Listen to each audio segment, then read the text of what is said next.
Welcome back to another top 20. This one is the Kaldheim Kommons that I really like, and this one was really hard because I felt like there were some pretty solid commons in this set. First up is Battlefield Raptor, 1 mana 1/2 with flying and first strike. This takes Suntail Hawk to a new level, and I think it's incredible. I don't know, what a really cool Popper and Birds tribal deck card, I guess. Dogged Pursuit is actually really neat. At the beginning of your end step, each opponent loses a life and you gain a life. This can trigger a lot of different things, and it's just kind of like a neat little addition to a life gain, life loss type deck, and I think it might do well in Pauper Commander. Another one for Pauper Commander is Feed the Serpent. It's an instant that lets you exile a creature or a planeswalker. I always thought this one was really pretty interesting because it's just so simple. Exile a creature or planeswalker. I mean, sure, it's expensive, I guess, but in black, that's actually kind of a fun thing that you can do. And again, Pauper Commander, this could do some work. Frostbite is basically almost a snow lightning bolt. For 1 red mana, it deals 2 damage to target creature or planeswalker, but if you control 3 or more snow permanents, it deals 3 damage instead. This is kind of a fun option for your burn decks if you kind of want to switch things up in your mono red Pauper deck, make it all snow, and then all of a sudden you got this really fun spell that could probably be pretty good. Next is Giant Ox. This one, holy cow, can crew vehicles using its toughness rather than its power, and it's got 6 toughness. So immediately it can crew basically almost anything, and it's 2 mana. I love this thing. It's just so jacked and can crew anything, and it just looks happy to be where it is. Vpick is a really cool one, especially for equipment decks.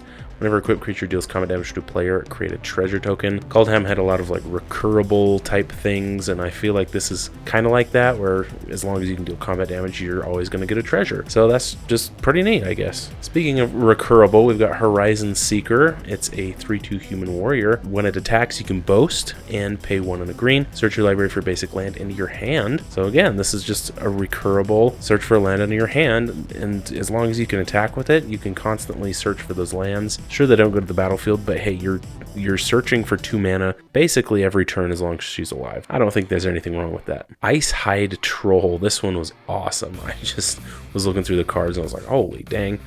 For snow, you can give it +2/+0 and indestructible until end of turn. You do have to tap it, but if it's already attacking, you can just pay double snow as much as you can, especially like in this green deck. Just go crazy, just pump it a lot.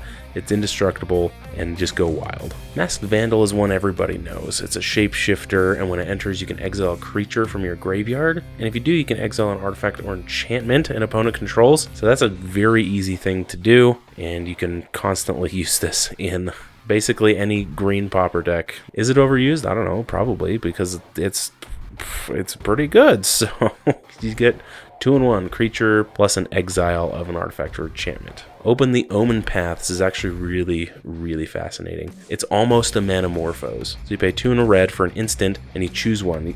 Well, you can give your creatures +1/+0 until end of turn, but that's probably not what you're going to use it for. What you're going to use it for is the add 2 mana of any one color, and then you add 2 mana of any other color, and you can spend it to cast creature or enchantment spells. So there you go. You get an instant, and then all of a sudden you've got 4 extra mana. And what I like about it better than the old red rituals is that you pay 3 to get 4 mana, but it can be any color. Sure, it has to be one of each color, but then again, you're probably going to put this in a multicolored deck, or you can use the mana to cast generic mana costs. I don't know, this could be really quite interesting, and I wonder how we could break it. Pillfurring Hawk, another recurable thing. Flying, you can pay a snow to tap it and draw a card, then discard a card. It's got that bird synergy, it's got flying, and then you can just every turn tap it to draw a card and discard a card. Really good for those card draw type decks, and I guess integrated with snow. So I don't know. Pretty neat. I always like cards like this. Raise the Draugr. You choose one, you can return a creature card from your graveyard to your hand. Well, that's kind of lame.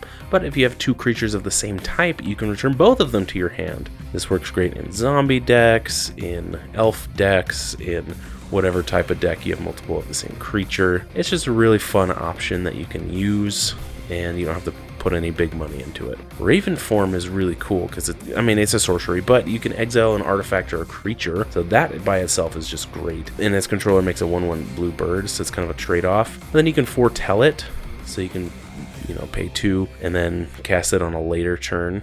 And I don't know, foretell is interesting. It's not my cup of tea, but even just paying 3 mana to exile an artifact or creature, that's worth its weight in gold sometimes. Sorulf's Packmate, this is a play on, the elves that enter to draw a card. And again, another foretell cost. Put this in some type of flicker deck, along with the elves that enter to draw a card. And you just got a nice 3/3 recurable card draw. Snakeskin Veil is really awesome. For 1 green, as an instant, you can put a +1/+1 counter on a creature you control, and it gains hexproof until end of turn. Put this in your +1/+1 counter decks, or your combat trick decks, or just use it to protect your commander, or whatever it is. It's a really fun one, and if you're trying to protect your commander, this is actually a really good option in green. Starnheim Corser.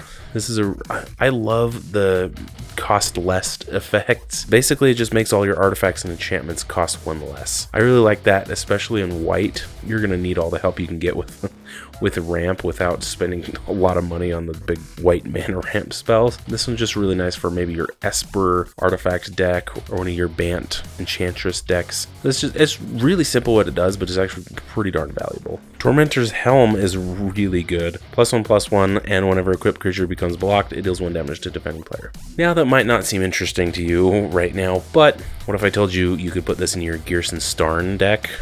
All of a sudden, whenever it deals damage, it's gonna deal an additional 2 damage. This one, I don't know, maybe it's kind of niche, but you can put it in the extra damage for red type decks. All of a sudden, players are getting really punished every time they block. So this is they kind of have to pick between 2 evils. This one can go off. Scary Firewalker has another boast ability. You can pay 1 and exile the top card of your library, and then you can play it for the turn. Again, another thing that you can do multiple times that's very valuable. This thing can just impulse draw you for red, and you just pay 1 every time it attacks. Try to keep it alive, but just being able to do that is really, really valuable. Next is Vault Robber. Pay 1 and tap it, exile a creature from your graveyard, and create a treasure.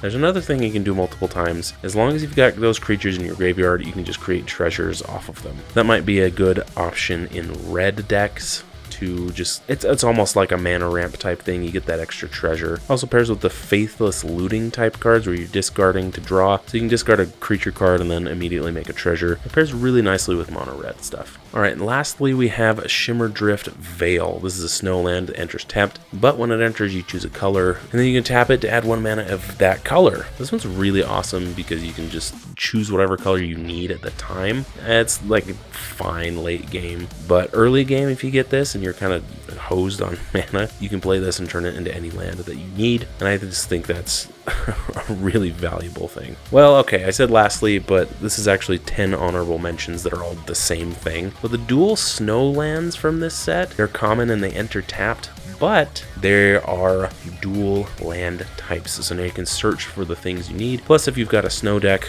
that's multiple colors, these cover you, and I'm sure in the future they're gonna do more snow stuff. So I just think they're really good additions to the game, and I really like that we have this option now. Well, that's it. Thanks for watching. I hope you like this one. Tell me what your favorite commons are from Kaldheim, and I will catch you next week for your weekly dose of magic after I thank these Patreon subscribers. And that was a weird way to end a video, but yep, there it is. Bye.